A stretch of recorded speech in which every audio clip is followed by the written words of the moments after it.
Les quiero contar que yo vengo del país de Alemania y hace unos 30 años que ya vivo en el país de Bolivia. Ocurre que yo nací en un hogar adventista, cristiano. Soy adventista de tercera generación. Mis padres ya eran adventistas y mis abuelos también.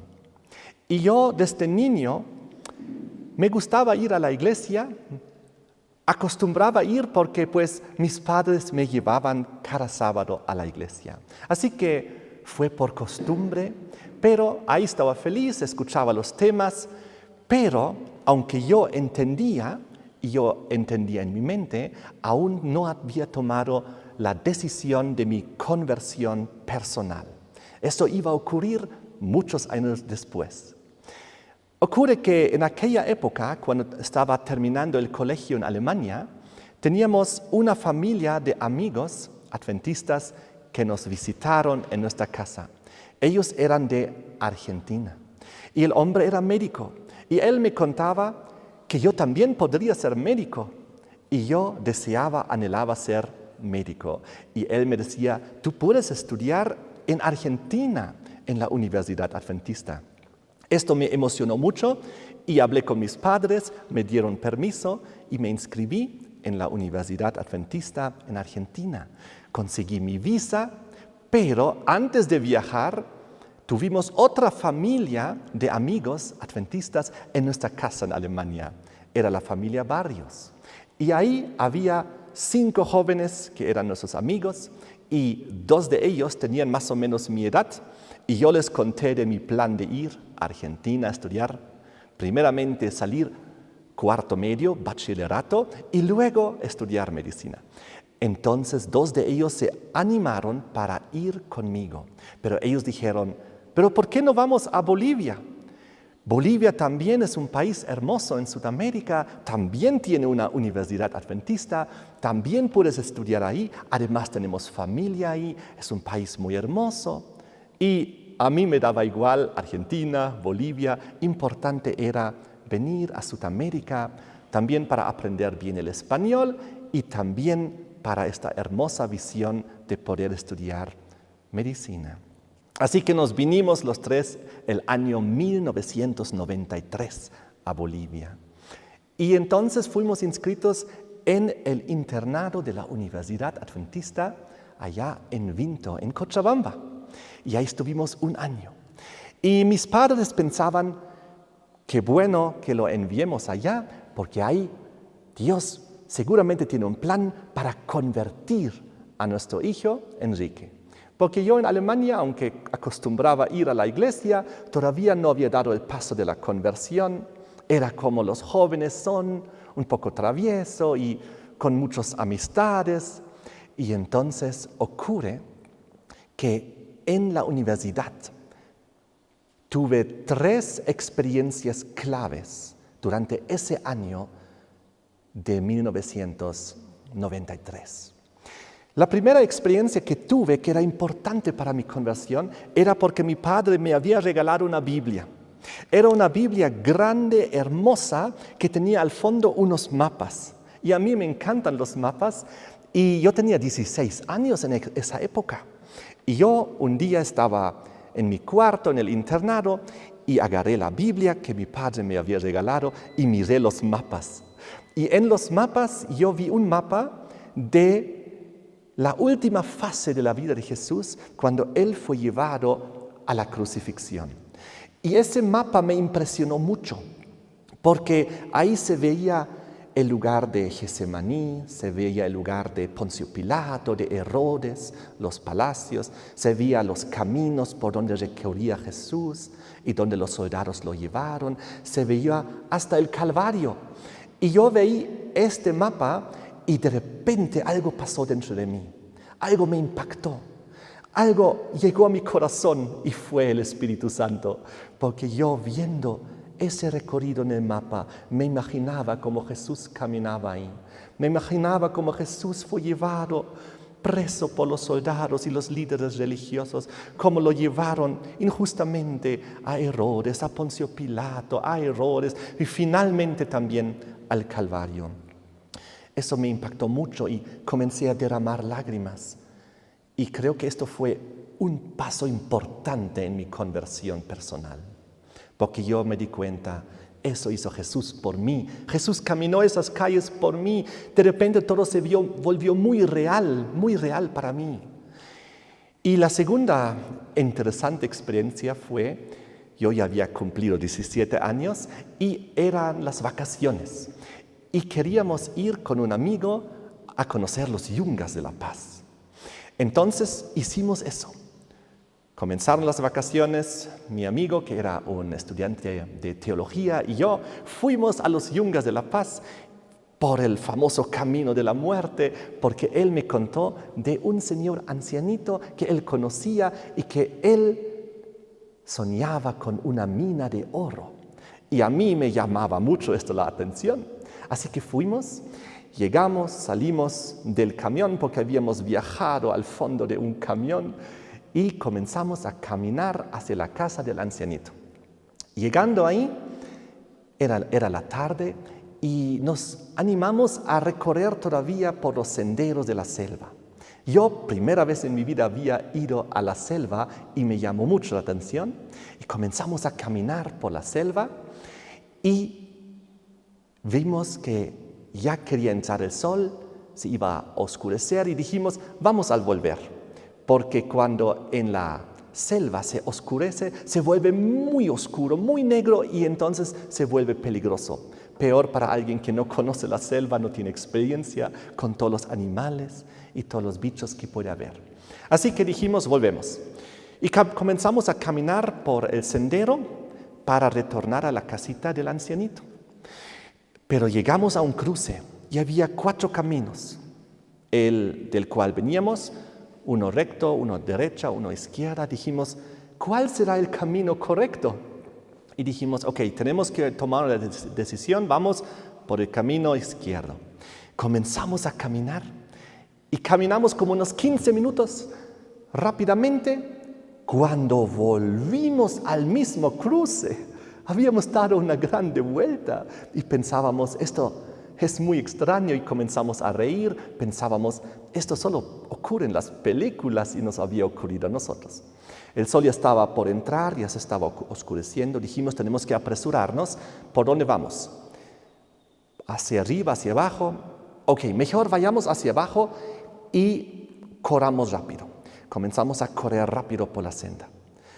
Se oscureció tanto que ya no se distinguía entre el cielo y el bosque. Y tanto se oscureció que ya no podías distinguir casi el camino del bosque al lado. Y corríamos rápido, estábamos muy preocupados y asustados. No sé cómo hicimos para no caernos. Creo que Dios guió nuestros pasos y yo dentro de mí comencé a orar. Por favor, Dios, haznos encontrar alguna casa para dormir ahí. Cualquier casa, no importa, pero cualquier lugar. Y eso es lo que ocurrió. Llegamos a una pequeña planicie donde pudimos un poco ver a la distancia y vimos una pequeñita luz al horizonte. Y dijimos, eso es el techo de calamina de una casa. Y estábamos aliviados. Dijimos, eso es una casa. Iremos ahí y vamos a pedir poder alojarnos ahí por la noche. Así que volvimos a la selva, caminamos y estábamos más tranquilos, agradeciendo a Dios de que habíamos encontrado una casa. Entonces llegamos después de varios minutos, evidentemente a la casa, por la parte de atrás. Y entonces dimos la vuelta a la casa y cuando estábamos frente a esa edificación, ocurrió el segundo gran milagro. Yo pensé, no puede ser, esto es impresionante, porque ahí en grandes letras decía, Iglesia Adventista del Séptimo Día. Nosotros no sabíamos que había una iglesia ahí. Nosotros no sabíamos de que había una iglesia en ese lugar, pero Dios nos había guiado en la oscuridad hacia esa pequeña luz que nos había dado una esperanza. Para mí fue un milagro, fue impactante. Y entonces yo recordé también más adelante que en la Biblia dice que Dios nos guía a través de su palabra, como una luz, como una antorcha en la oscuridad hasta el retorno de Jesucristo. Y hice una experiencia que a mi joven fe fortaleció. Desde ese lugar ya era fácil llegar a la casa del ancianito. Llegamos ahí, él estaba sentado haciendo su café, tranquilo. ¿Cómo les ha ido? Nos preguntó. Bien, dijimos. Y entonces me contó mi amigo que el ancianito soñaba con una mina de oro, soñaba con enriquecerse y luego ir a vivir a los Estados Unidos. Yo pensaba dentro de mí, pero ya es un señor muy ancianito, le queda muy poca vida, pensé dentro de mí. ¿Y cómo puede estar enfocado su mente en esas cosas terrenales? ¿Por qué él no busca el verdadero oro, que es la palabra de Dios, que es la salvación, que es la vida eterna? Esos eran mis pensamientos ahí. Y entonces volvimos a la universidad. Pasó el año, ahí hice en el internado la amistad de otro joven que se llamaba Kenny Jones. Él había venido como misionero de los Estados Unidos. Y nos hicimos amistad porque vivíamos muy cerca en el internado de varones y hicimos amistad y él era el profesor de educación física. Y entonces cuando terminó el año, nos tocaba otra vez la vacación y dijimos, haremos una gira, vamos a conocer algo, porque él tenía que volver a Estados Unidos, yo tenía que volver a Alemania. Y dijimos, iremos a conocer Chile antes de volver. Así que, una vez que terminaron las clases, entramos a la flota y nos fuimos a Chile. Hicimos un viaje como 2 semanas, casi 3 semanas por Chile. Llegamos hasta el sur de Chile, hasta la isla de Chiloé. Muy hermoso Chile. Y ahí hice mi tercera gran experiencia. Porque Kenny Jones era un joven bien consagrado. Y él me hablaba de la palabra de Dios, me hablaba de las profecías. Yo en ese momento no conocía mucho de las profecías. Él me preguntó, ¿sabes de la bestia del Apocalipsis? Yo le dije, ¿qué bestia? Yo no sabía todavía nada de esas cosas. Él me comenzó a hablar de Estados Unidos en la profecía, del Vaticano. Y a mí me llamó mucho la atención esos relatos. Así que me impactó. Pero llegamos a un pueblo, creo que era la ciudad de Puerto Montt. Y ahí conocimos unos jóvenes y uno de ellos nos quería ofrecer drogas. Nosotros rechazamos amigablemente, nos alojamos allá en el alojamiento, pero por la tarde los jóvenes volvieron, uno de ellos tocó y nos preguntó, ¿no quieren ir a la discoteca? Y mi amigo Kenny decía, no, no gracias. Y yo dentro de mí dije, ¿nunca he ido a la discoteca? Iré a la discoteca. Y le dije, ya, yo voy a ir. Y entonces mi amigo Kenny me miró bien sorprendido. Pasaron unas cuantas horas y evidentemente vino a recogerme. Tocó la puerta y Kenny Jones estaba sentado en su cama con su Biblia abierta, leyendo su Biblia. Y vino el joven diciendo, vamos a la discoteca. Y yo dije, ok, y miré a Kenny Jones, que estaba sentado en su cama con su Biblia, mirándome, como sorprendido. ¿Cómo es posible que Enrique esté yendo a la discoteca? Yo me sentí un poquito mal en mi corazón, pero era joven, 17 años, así que salí nomás.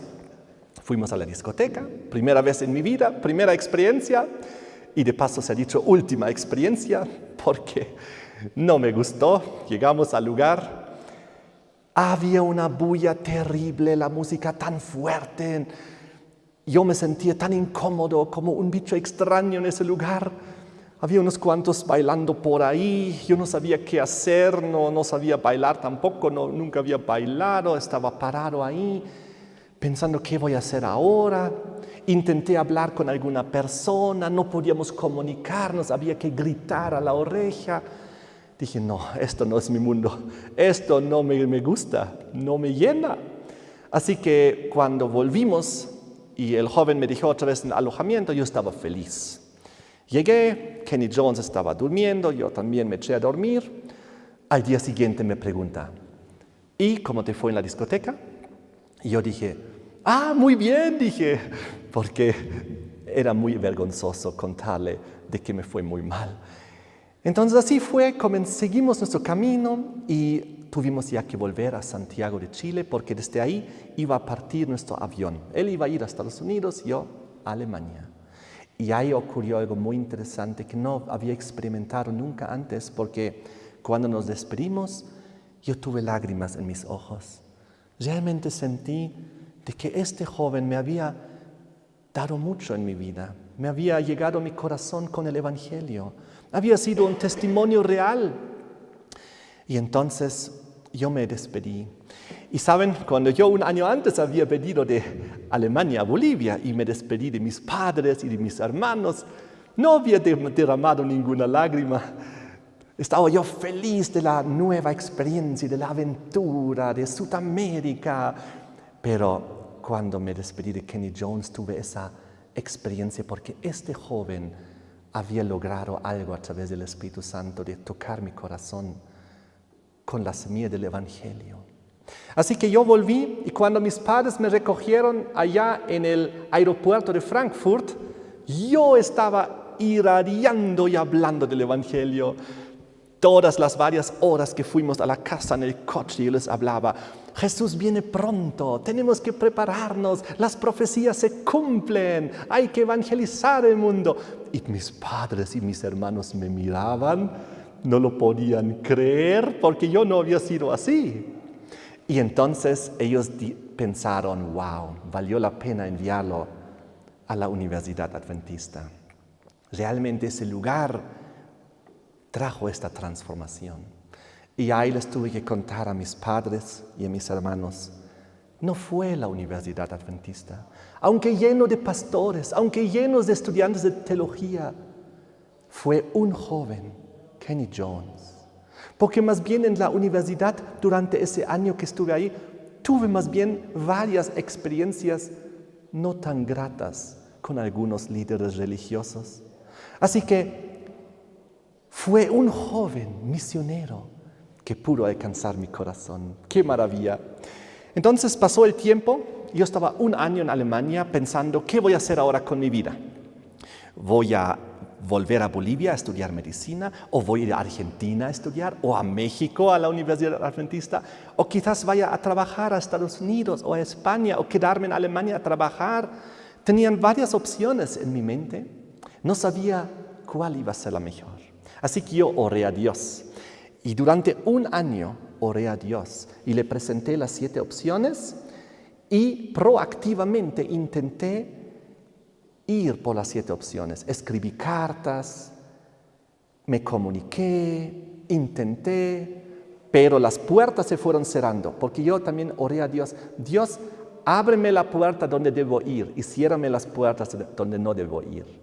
Y se fueron cerrando las puertas, no regresaron las cartas, hubo una negativa en la respuesta y finalmente quedó una puerta abierta. Bolivia, volver a Bolivia. Y eso es lo que ocurrió en el año 1995. Volví al país de Bolivia, esta vez con mi hermano Eduardo, juntos para estudiar en la universidad. Llegamos y fuimos a ver universidades en La Paz, en Cochabamba, en Santa Cruz. Pero ninguna nos llamó mucho la atención y yo me desanimé de estudiar medicina porque una amiga me llevó directamente a lo que era la morgue para mostrarme cómo es estudiar medicina. Me desanimé, dije, me traumé viendo los cuerpos ahí de los muertos. Uno estaba sin cabeza. Entonces dije, no, yo me voy a dedicar a los vivos, no a los muertos. Y entonces busqué otras carreras.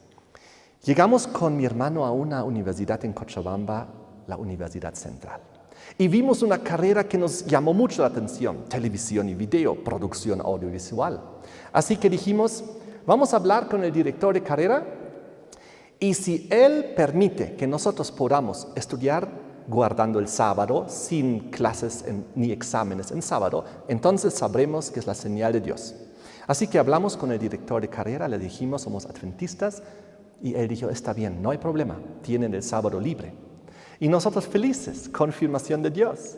Así que estudiamos 5 años y al cabo de los 5 años, yo por si acaso durante los 5 años di un seminario de profecías ahí en la universidad. Muy interesante esa época porque yo ya me había enamorado de las doctrinas, de las profecías y me gustaba compartir desde mi temprana edad. Y entonces llegó el examen final de la universidad. ¿Y qué pasó? Cayó en sábado. Así que dijimos, no puede ser, hemos sido fieles estos 5 años y ahora también tenemos que ser fieles a Dios. Y fuimos a hablar con el rector de la universidad. Él dijo, no, lamentablemente ya está todo coordinado, tiene que ser sábado nomás. Dijimos, por favor, miren, yo había escrito un pequeño libro, Las 2 leyes, le regalé. Nosotros somos adventistas, creemos en el sábado y Dios le va a bendecir a usted y a su universidad si usted también permite que sus estudiantes tengan libertad religiosa y den su examen otro día. Y el milagro ocurrió, ya que él era en esa época el director de las universidades privadas, es decir, el presidente de las universidades privadas de Cochabamba. Él movió y comunicó y se cambió la fecha de examen. No solamente para nosotros, sino para todas las universidades aquel año. Era un pequeño milagro.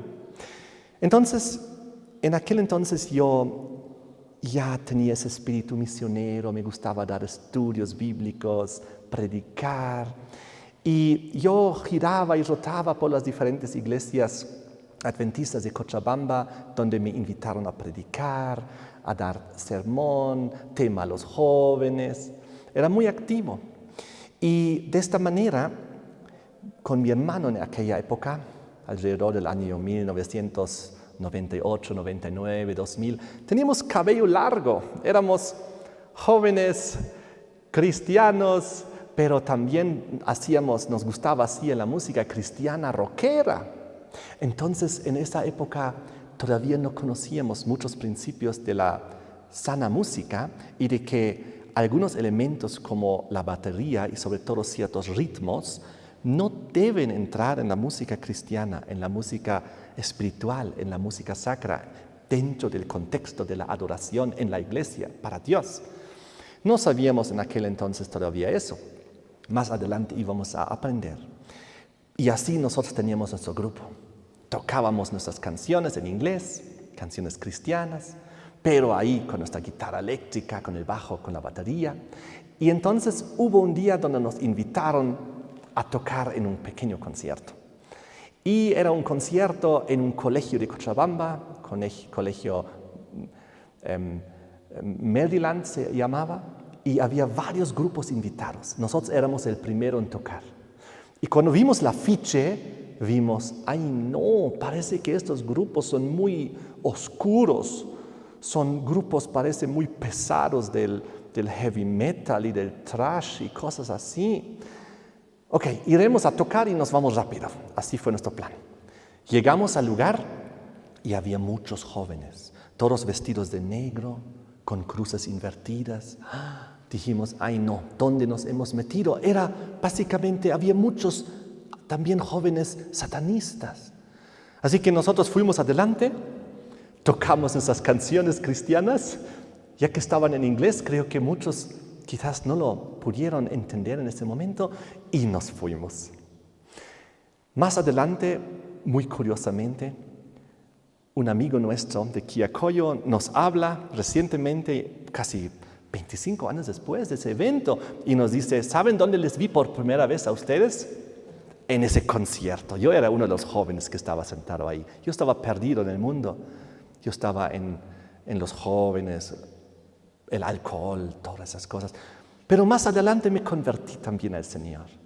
Entonces, cosas muy interesantes y curiosas ocurrieron. Y ahí estábamos muy activos en la iglesia.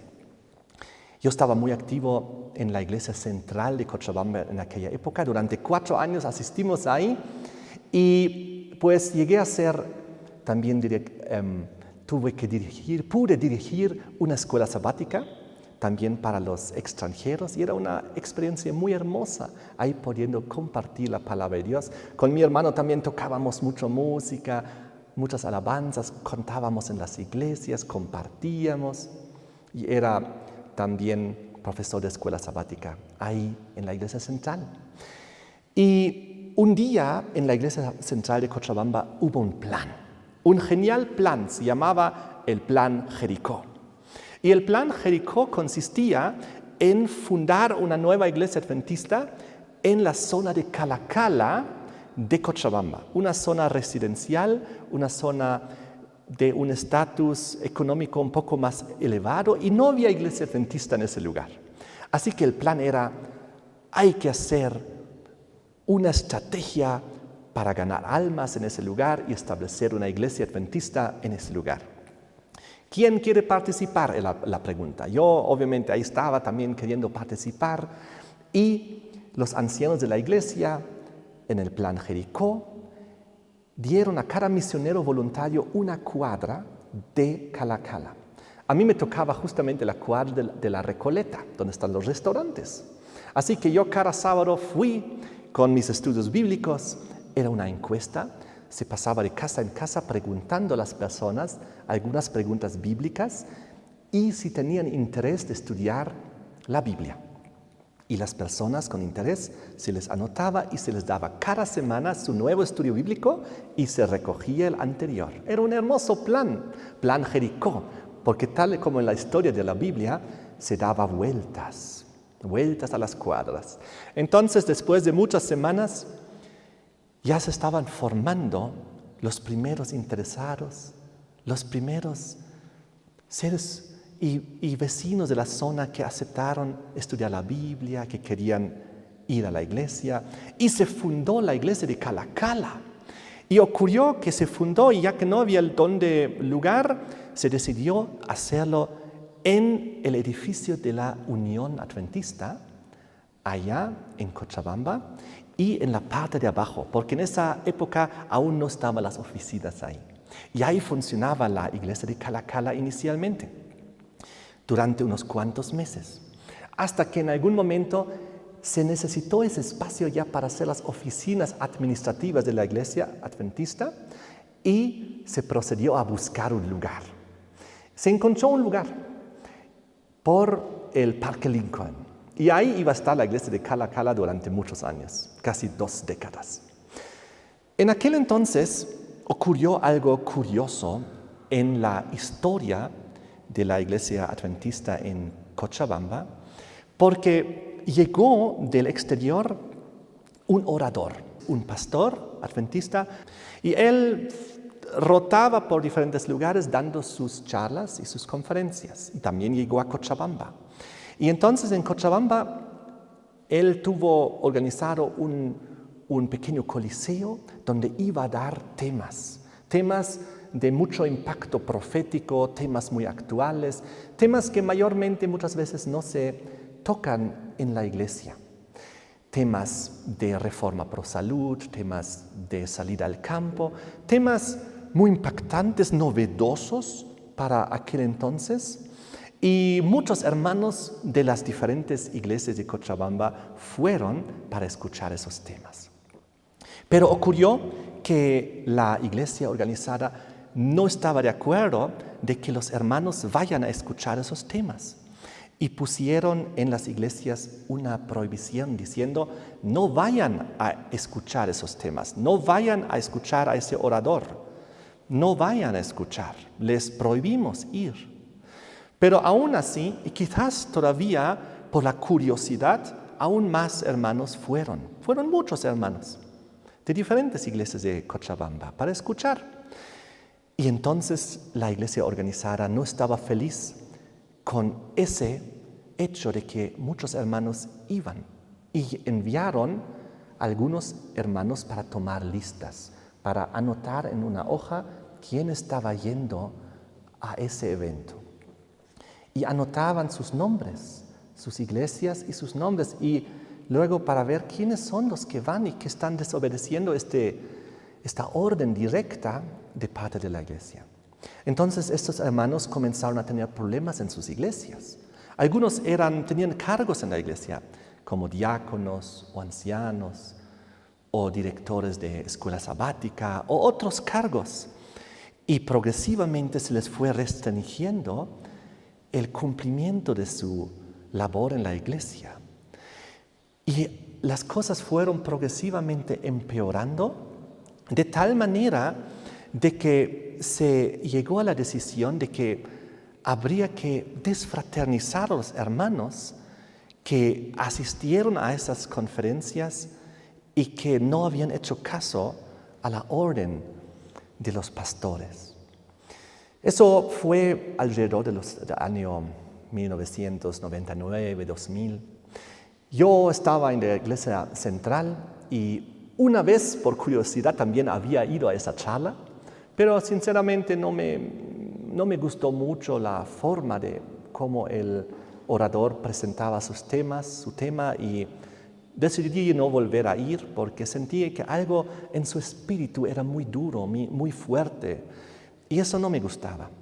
Entonces, de todas maneras, ocurrió de que un sábado se llamó a una asamblea en la tarde en la iglesia central para hacer una votación para decidir la permanencia o el borramiento, la desfraternización de los hermanos que habían estado en esta lista y que habían estado en esas conferencias. Y eran muchos de los ancianos de la iglesia central.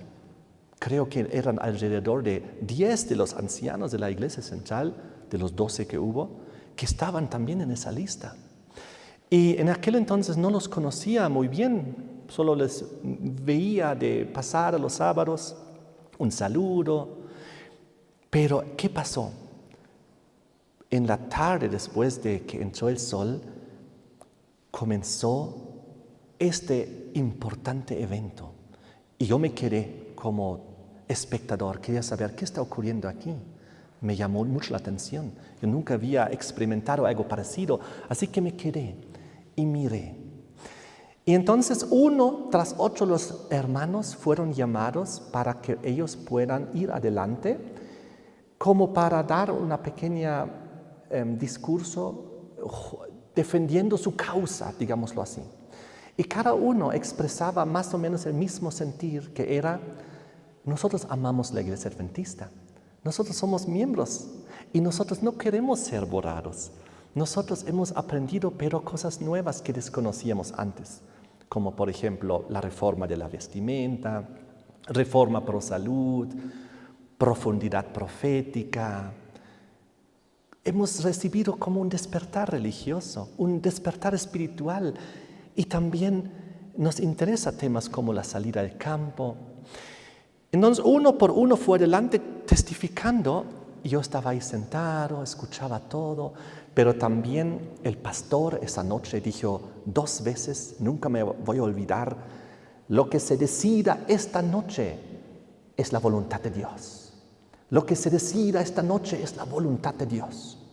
Entonces también había otros que estaban con el espíritu de quererlos desfraternizar, que decían: no, hay que nomás desfraternizarlos, y también dieron sus razones porque no han sido obedientes y por qué han ido a escuchar esos temas, cuando eso es una rebeldía contra la iglesia organizada. Y entonces llegó el momento de la votación. Era más o menos ya las 12 de la noche, porque se alargó casi hasta las 2 de la mañana todo el evento. Y entonces yo en mi corazón dije: yo también tengo que intervenir, tengo que decir algo, no puedo quedarme aquí nomás sentado, porque ¿cómo es posible que durante horas estemos aquí como en un juicio donde los unos se están intentando defender, diciendo que aman la iglesia y no quieren ser desfraternizados, y otros quieren expulsarlos de la iglesia? Dije: no puede ser, estamos cerca de la venida de Cristo. Así que me paré con mi cabello largo y me puse en el pasillo largo de la iglesia central, me fui caminando hacia adelante, y cuando estaba a unos 5 metros adelante, el pastor me miró y me dijo: tú no puedes hablar, tú no eres miembro de la iglesia. Yo me quedé en shock, porque yo había estado, evidentemente no era miembro oficial de la iglesia, pero ya había servido 4 años ahí, hasta como director de escuela sabática y compartiendo en mucho y activo en el plan Jericó y todo. Me quedé ahí, no pude hablar, me di la vuelta y me volví a mi asiento y dije: wow. Entonces, lo que pasó fue de que comenzó la votación y el pastor comenzó a nombrar el primer nombre de la lista. El que está en favor de que el hermano, y nombró su nombre, sea desfraternizado, que levante la mano. Y se levantaron unas 25, 30 más manos aproximadamente, y yo miraba, y yo preocupado en mi corazón. Y luego él hizo la segunda pregunta. El que quiere que el hermano no sea defraternizado, que levante por favor su mano. Y se levantaron las manos y vi que eran más manos, eran como 15 manos más, eran como 40, 45 manos aproximadamente. Yo dije, amén, gloria a Dios, un milagro está ocurriendo, esto se va a resolver. Y entonces se prosiguió el segundo nombre y se repitió la historia. Siempre los que querían expulsar eran unos 15 menos aproximadamente de los que sí querían que no sean borrados. Yo me puse muy feliz, había felicidad en la iglesia.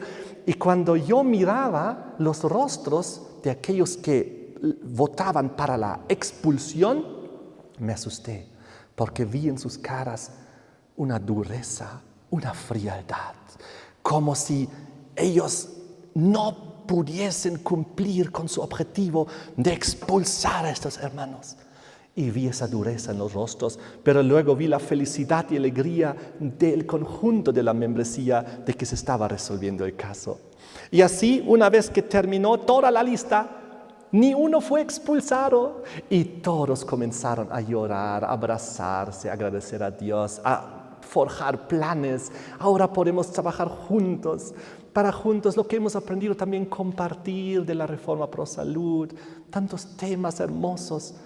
Y entonces todos se fueron a sus casas. El milagro había ocurrido.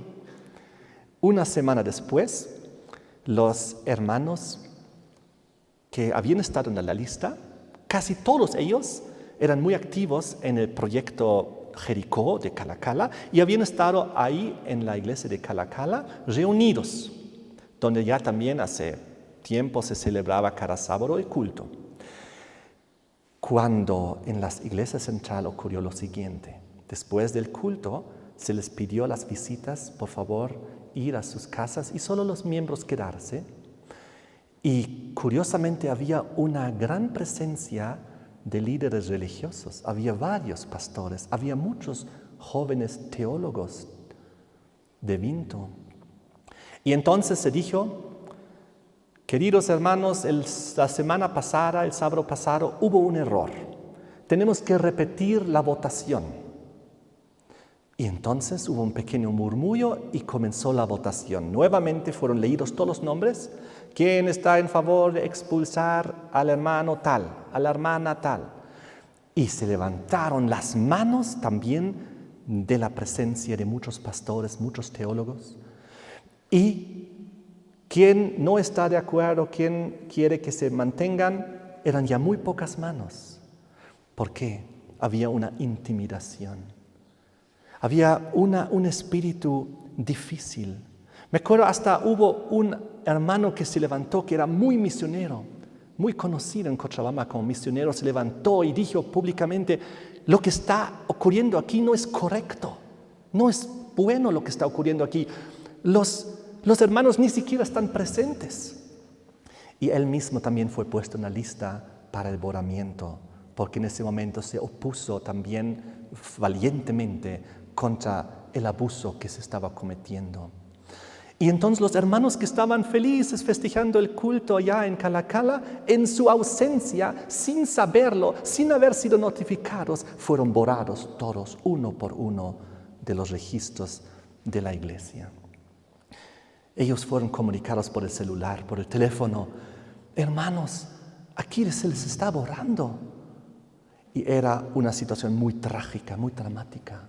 Y saben, les quiero decir que esto fue un error eclesiástico y un crimen religioso, diría yo, muy grande. Porque uno no puede hacer eso. Uno no puede borrar a alguien en su ausencia cuando ya la iglesia local había votado en no borrarlo. Lo que ocurrió entonces ese sábado no estaba de acuerdo a los principios ni de la Biblia, ni del espíritu de profecía, ni del manual de la iglesia. Era terrible. Cuando eso ocurrió, yo dentro de mí tuve que tomar una decisión. ¿qué voy a hacer yo? Yo personalmente, Enrique, ¿qué hago? ¿Sigo asistiendo aquí a la iglesia central, donde se ocurrió este terrible abuso de autoridad? ¿O voy a la iglesia de Calacala? Así pensaba en ese momento, en mi sencillez de pensar, ¿me quedo con los perseguidores o voy con los perseguidos? Entonces decidí, apoyé también en levantar la iglesia de Calacala, porque participé en el plan Jericó, iré ahí, iré con ellos, por solidaridad, porque no está correcto lo que pasó. Así que fui ahí y comencé a asistir más regularmente ya en la iglesia de Calacala, donde también pude siguiendo compartir lo que siempre me gusta, la palabra de Dios, las doctrinas, las profecías. Y entonces, obviamente, por haber ido ahí, también yo fui estigmatizado. Porque hasta ese momento yo tenía acceso a básicamente todas las iglesias de Cochabamba. Predicaba, me invitaban. Yo estaba mayormente cada sábado en 2 iglesias, predicando en la mañana en uno y en la tarde dando el tema en otro. Los hermanos me querían. Prediqué en muchísimas iglesias de Cochabamba, pero lamentablemente por ir luego y asistir también a Calacala, progresivamente las invitaciones fueron disminuyendo, la apertura se fue cerrando y pasaron unos 2, 3, 4 años hasta que ya básicamente no pude compartir ya la palabra de Dios en ninguna iglesia. Eso fue una experiencia muy triste y que yo tuve que experimentar. Pero también era una experiencia que vino acompañado por varias situaciones que yo viví y donde dije, esto no puede ser. Por ejemplo, se comenzaron a contar rumores, calumnias, falsas declaraciones contra mi persona y también contra otras personas del movimiento y de los hermanos que fueron a Calacala. Por ejemplo, contaron acerca de mí, Enrique no puede predicar porque él ha sido borrado y desfraternizado de la iglesia en Alemania. ¿Y saben qué, queridos hermanos? En aquel entonces aún ni siquiera había estado yo bautizado, porque yo recién a mis 24 años me bauticé. Y esas calumnias fueron contados para confundir a los hermanos. Sí, no hay que invitarlo ya al hermano porque ha sido desfraternizado. Cuando esto ha sido una terrible mentira. Hasta el día de hoy yo sigo miembro oficial de la Iglesia Adventista en Alemania, tengo mi membresía. Ahora, otra cosa que ocurrió, yo fui feliz a predicar a una iglesia donde me invitaron y unas escenas parecidas ocurrieron varias veces en otros lugares.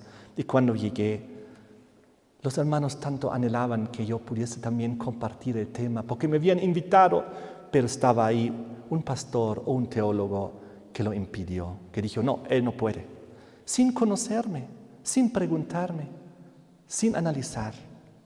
Y eso eran experiencias duras para el corazón. Otra ocurrió, yo diría, un pequeño casi milagro, porque después de varios años recibí una invitación de la Iglesia Central para dar un tema en la tarde a los jóvenes.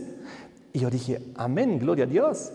Y entonces fui y llevé un cassette. En aquel entonces se usaban los cassettes, porque quería grabar mi sermón. Y entonces yo dejé el cassette para que se grabe mi sermón. Cuando después ese día fui después de la iglesia a la casa, me olvidé de mi cassette. Al día siguiente, domingo, fui de vuelta a la iglesia para recoger mi cassette. Y me dijeron, no, te cuento que el pastor necesitaba el cassette porque necesitaba grabar música cristiana y usó tu cassette y lo grabó ahí. Yo dije, pero era mi cassette, era propiedad privada y grabé ahí mi sermón. Entonces tuve ese tipo de experiencias muy tristes y la más dolorosa también para mí fue cuando de repente escuché la calumnia, el rumor de que yo esté predicando que la iglesia es Babilonia y que hay que salir de ella. Mentira más grande no puede haber. Jamás he dicho yo una cosa así. Más bien al contrario, siempre predico que que las personas deben convertirse, ir a la iglesia adventista del séptimo día, más cercana a su hogar. Así que a través de las calumnias, los falsos testimonios, las mentiras, lamentablemente hubo una difamación pública y se cerraron las iglesias. Pero ¿saben qué? Dios es grande, porque cuando el ser humano te cierra una puerta, Dios te abre una mucho más grande. Es impresionante porque comenzamos a hacer ministerio en la radio, comenzó a haber ministerio de televisión, comenzaron a invitarme porque comencé mi ministerio navegando del pasado al futuro en el internet con el seminario profético más completo de las profecías de Daniel y del Apocalipsis en el internet en el idioma español. Y se abrieron tantas puertas a nivel mundial en el mundo hispano. Y eso lo grabamos durante 2 años en la iglesia de Calacala, un seminario completísimo. Y entonces se me abrieron las puertas para predicar en las redes sociales, en el internet, en redes de televisión. Y no solo a mí, sino también a otros hermanos de la iglesia de Calacala. Dios hizo algo impresionante cuando el ser humano nos cerró las puertas. Yo diría por injusticia, Dios nos abrió puertas mucho más grandes que jamás nos hubiésemos podido imaginar para llevar el evangelio adelante al mundo. Y eso es realmente una cosa maravillosa. Ahora, yo pienso que cuando alguien del mundo miente, calumnia, difama, da falso testimonio, ok, uno puede entender, son gente del mundo, no creen en la palabra de Dios ni en los principios. Pero me sorprendí de que esta actitud fue a través de líderes religiosos. No todos, obviamente, algunos. Porque había también pastores muy buenos. Y hay pastores y líderes religiosos y teólogos muy sanos, muy equilibrados, gracias a Dios. Les voy a contar el testimonio de uno de ellos. Porque a lo largo de estos últimos 24 años hubo unos cuantos intentos de acercamiento entre la iglesia organizada y la iglesia de Calacala para intentar encontrar alguna solución de reconciliación o alguna solución de unión nuevamente, porque eso es lo que todos anhelan, por lo menos nosotros lo anhelamos, si es basado en los buenos principios de la Biblia.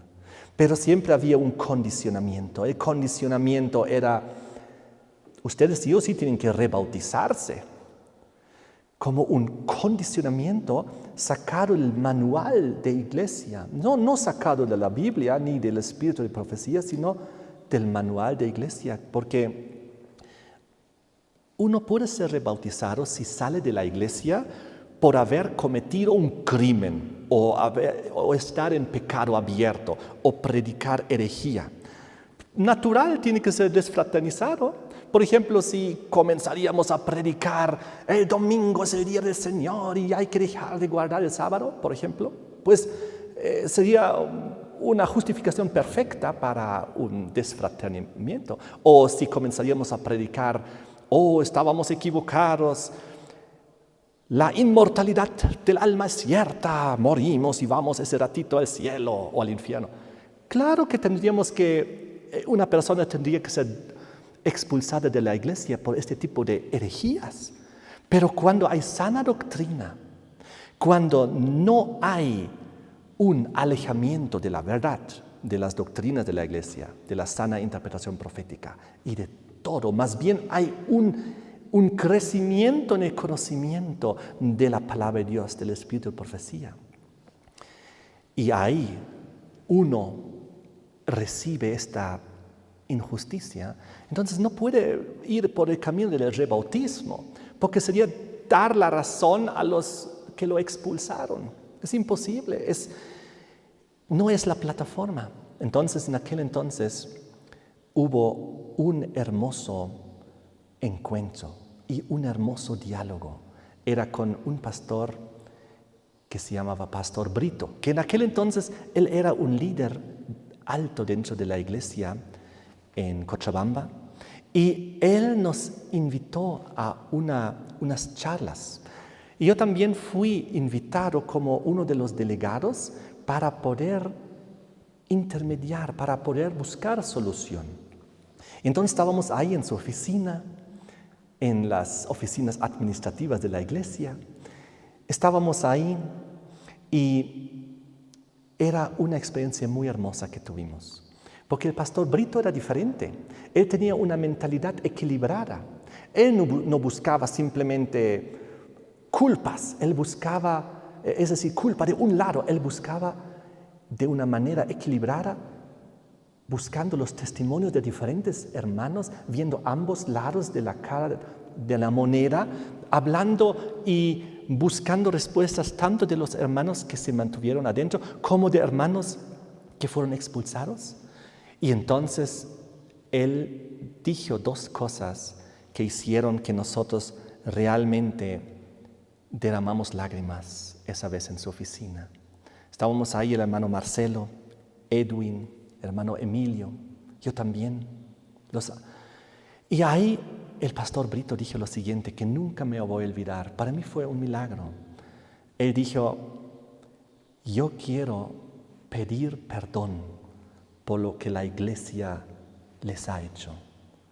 Yo quiero pedirles perdón de corazón por el abuso cometido de parte de la iglesia hacia ustedes.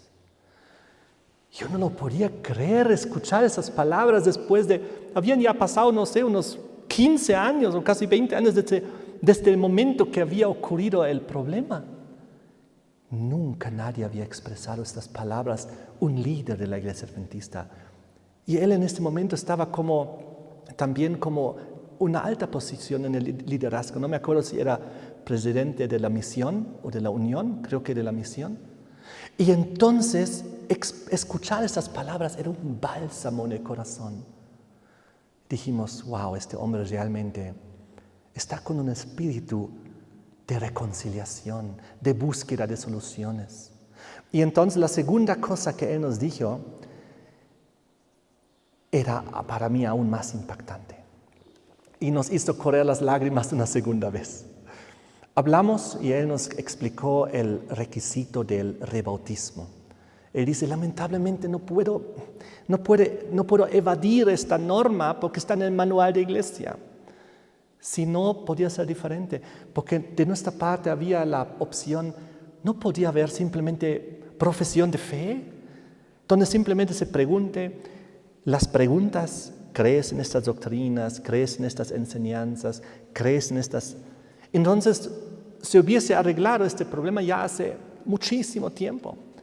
Pero no, la exigencia que yo diría como tradición humana, porque no es bíblica ni del Espíritu de Profecía, es del manual, donde insiste en el rebautismo cuando alguien es desfraternizado, sin importar, y ahí viene el punto, si fue justo o equivocado, porque en este caso fue equivocado.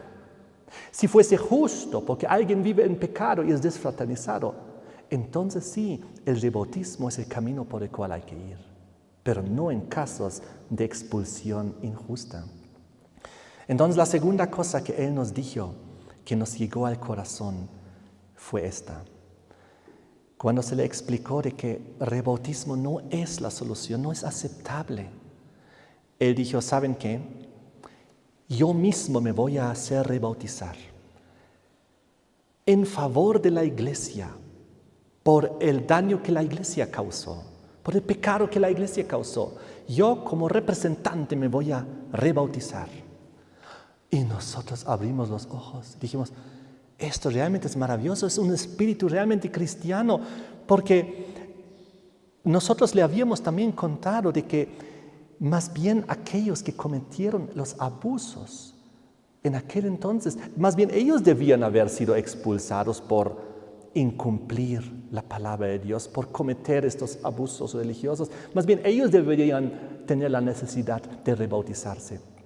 Y ¿saben qué? El pastor Brito lo reconoció y dijo, tienen razón, yo estoy dispuesto a rebautizarme como representante de la iglesia y ustedes se rebautizan también. Y esto abrió un camino que realmente iba a ser una posible solución, porque iba a ser equilibrada, iba a ser algo más justo. Pero ¿qué pasó? Lamentablemente el pastor Brito luego fue trasladado y él fue a trabajar a otro lugar, tuvo otro lugar donde él fue designado para seguir con su trabajo como líder en la iglesia.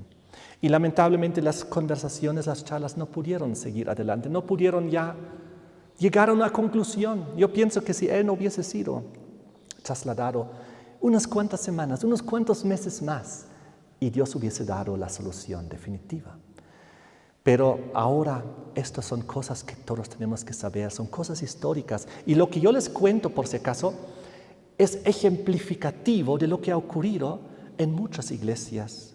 Las historias varían, pero cosas parecidas de abuso eclesiástico, abuso religioso, no solo ha ocurrido aquí, sino en muchas iglesias adventistas alrededor del mundo.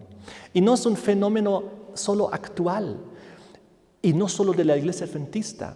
En las demás denominaciones ocurren cosas parecidas, porque hoy en día estamos en un proceso donde el mundo se está sincronizando, la religión se está sincronizando a nivel global, a través del globalismo, a través del ecumenismo. Se quiere intentar que haya una forma de presentación de los temas que sea solo hablando de los puntos que nos une.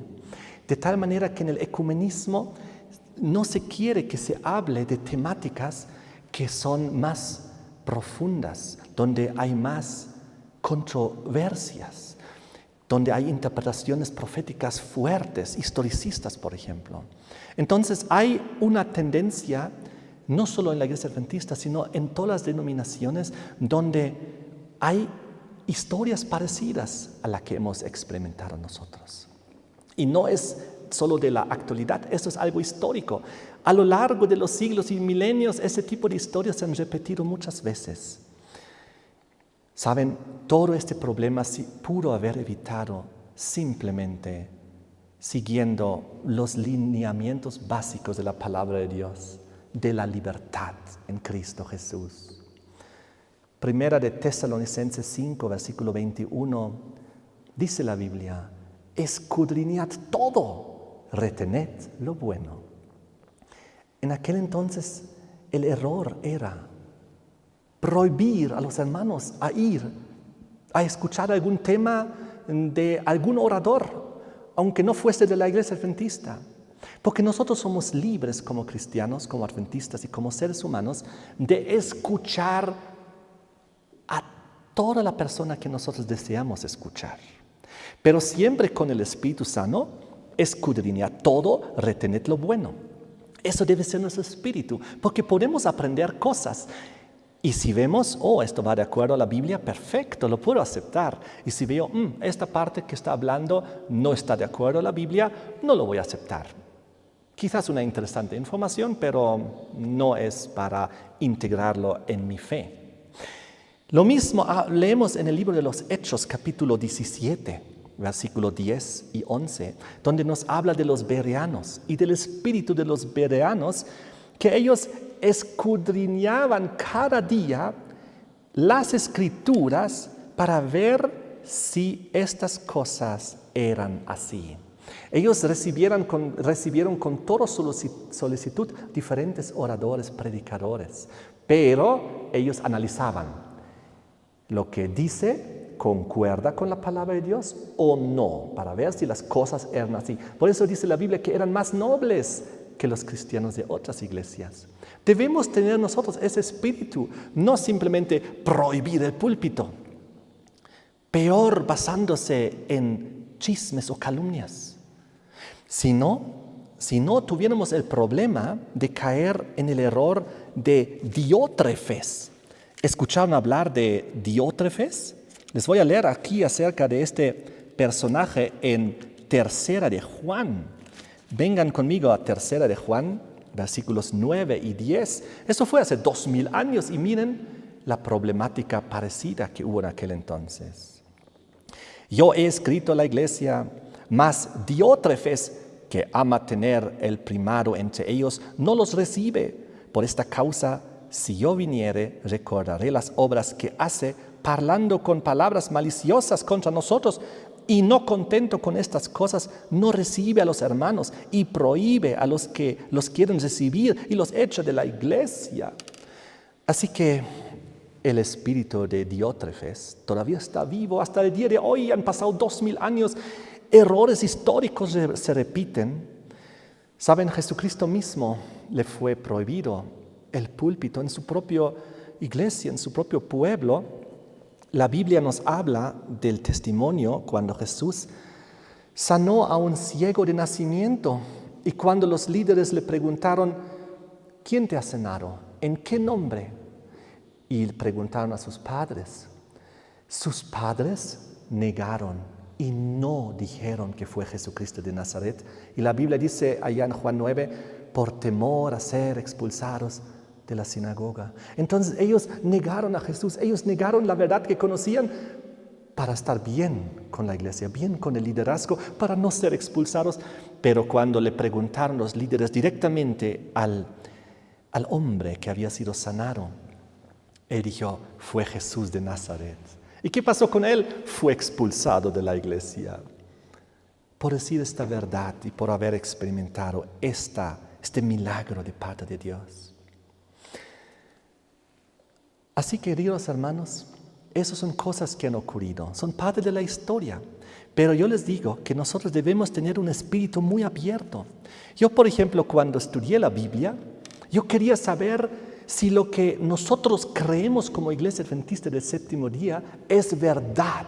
Porque yo nací en un hogar adventista y todos nacemos en un hogar de alguna religión o alguna denominación.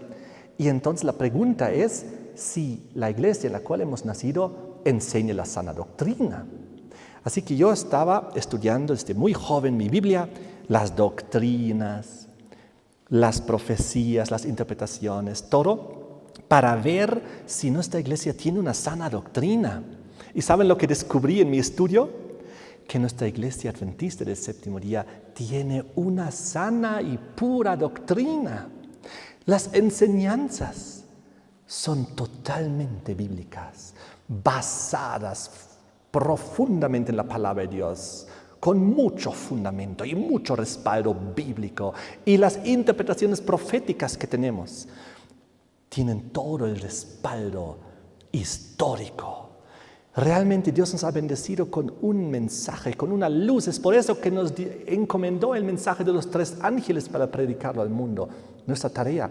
Y no debemos limitarnos y pensar que nosotros solo en un lugar debemos nosotros acceder para obtener información. Yo cuando estudiaba las profecías bíblicas, me compré la mayoría de la cantidad de libros que habían sido escritos por autores adventistas acerca de la interpretación profética, porque me encanta. Entonces estudié sus argumentos, sus razonamientos, cómo llegan a una interpretación o a otra, y no me quedé en eso. También compré libros de interpretación profética de la Iglesia Católica, de las iglesias evangélicas, inclusive de los testigos de Jehová, me lo compré. Porque yo quería saber cómo ellos interpretan las profecías. Y muy curiosamente me di cuenta de que hasta cierto punto las primeras 4 bestias, los primeros 4 metales, todos lo interpretan por igual. Para Babilonia, Medo-Persia, Grecia, Roma, porque es tan lógico, tan evidente, no hay dónde equivocarse. Pero de ahí en adelante las interpretaciones se disparan a diferentes direcciones y hay cosas muy, muy confusas. Pero nosotros, como Iglesia Adventista, tenemos una línea que de tal manera como se interpretan las primeras 4, la interpretación historicista sigue con toda claridad adelante, con los mismos métodos de interpretación profética, basados en la Biblia y en la historia. Y eso es algo poderoso y es por eso que Dios nos dio esta luz para compartir. Quiero terminar diciendo de que la Biblia dice de que por los frutos los reconoceremos. Yo vengo acompañando, siendo parte y observando como testigo durante 24 años la iglesia de Cala Cala. Y puedo decir por experiencia propia de que los frutos son buenos. Son frutos positivos, son frutos de crecimiento espiritual en los miembros. No solamente en las visitas también, no solamente también en la evangelización que se realiza a través de las diferentes formas de llevar adelante la palabra de Dios. No solamente esto, la proclamación a través de las diferentes redes sociales, la televisión, los libros, la imprenta, los seminarios, las evangelizaciones públicas, los libros distribuidos, impresos. También uno de los otros frutos que era casi al inicio de este ministerio y que está muy relacionado era el hogar de niños huérfanos de la esperanza, que hasta el día de hoy existe, pero en algún momento fue entregado su administración a la iglesia organizada. Y entonces tenemos otros hermosos proyectos como el entrenamiento de jóvenes médicos misioneros para establecer nuevas misiones para llegar y alcanzar a más almas. Saben, nosotros somos la Odisea. El problema de nuestra iglesia es la Odisea. Yo creo que todo esto ocurrió porque somos la Odisea. Yo creo que si hubiésemos sido calientes, así como dice en Apocalipsis capítulo 3, 14 al 22, cuando habla de la iglesia de la Odisea, si hubiésemos ya tenido el espíritu caliente que describe Jesús ahí, entonces posiblemente estas situaciones nunca hubiesen ocurrido, porque hubiese habido el amor fraternal, hubiese habido la justicia eclesiástica, hubiese habido un equilibrio en las decisiones de la iglesia y la administración, y posiblemente nunca hubiesen ocurrido estas cosas. Pero somos la Odisea, somos tibios, pero Dios nos llama a ser calientes, a volver al primer amor. Dios nos llama porque somos la séptima y última iglesia. Somos adventistas del séptimo día, sin importar si estamos dentro del seno o si algunos han sido desfraternizados. Pero seguimos siendo adventistas del séptimo día y van a ver cómo en la tribulación final, con la imposición del domingo, cuando solo habrá dos lados, sello de Dios o marca de la bestia, sábado o domingo. Van a ver cómo va a ser un redil y Dios también va a volver a unir lo que quizás humanamente no se pudo. Pero Dios tiene un plan y eso es hermoso. Y quiero decirles también cómo la Iglesia Católica resuelve ciertas situaciones internas. Es algo muy interesante, lo leí en el Espíritu de Profecía. Cuenta de que cuando en la Iglesia Católica hay una situación donde hay el riesgo de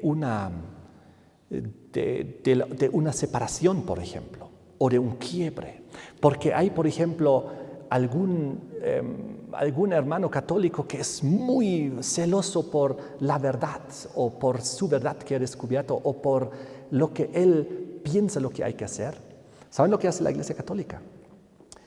Ellos dicen, si lo desfraternizamos, él va a comenzar otra línea o va a hacer algo contrario. Así que le dejamos que forme su orden dentro de la iglesia. Y entonces ellos tienen dentro de la Iglesia Católica muchas órdenes y así mantienen una unidad, pero en la diversidad. Muy interesante. Yo pienso que la Iglesia Adventista, cuando ve que hay hermanos y hay movimientos y hay